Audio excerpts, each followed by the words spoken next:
Welcome to Karna's garden. This is a good place to take a kind of a panoramic view of the garden to see what it looks like right now when nothing really is all that high out of the ground. And in a month, you'll see a remarkable difference in everything in this garden as it starts to come back to life.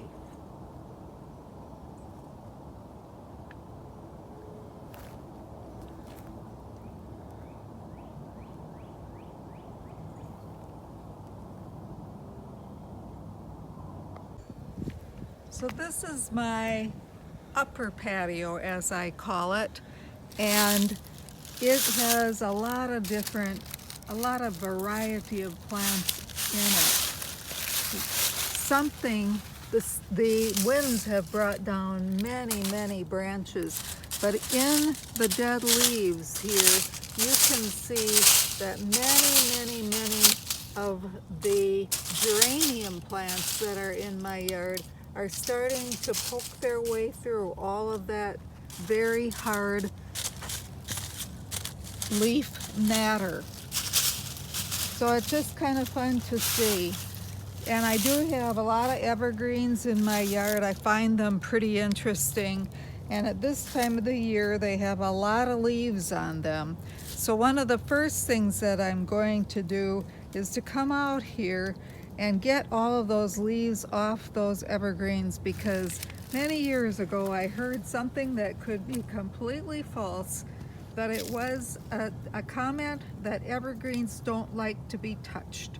So I just feel like I need to get those leaves off the evergreens. Another part of my garden that I call my rabbit patch, because as the spring goes along and I start to move things out, I have many interesting rabbits that I set around in here. Again, this is a garden that looks pretty brown if you just look at all of the leaves. But then here you see the daffodils, which I'm going to get uncovered because otherwise they'll be pretty pale green and sick looking. But the daffodils are coming up through those leaves all along the edge of this garden.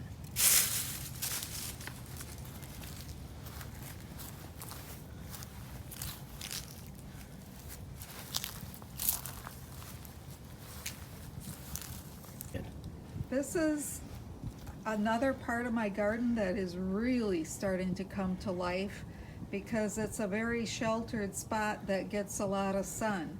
So I'll need to get the leaves off of this as soon as I possibly can.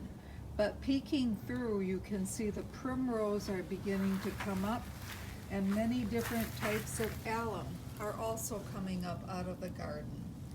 And right over here, there is a bush, and if you look carefully at this bush, hopefully we're going to find a few buds. Yep, here they are. There's a couple buds. It's just starting to come. This is a Zone 5 plant. It's a hydrangea. It's an oak leaf hydrangea, and hopefully it will have made it through the winter and we can see it later on in the season when the beautiful oak leaf type leaves are on it. Just as we've been walking around the garden here and looking at what's green, like all the pachysandra by my garage, you should walk around your garden, kind of ruffle up things and see what's growing underneath, see what's kind of pale green and needs to be uncovered. We're going to have an early spring, so enjoy.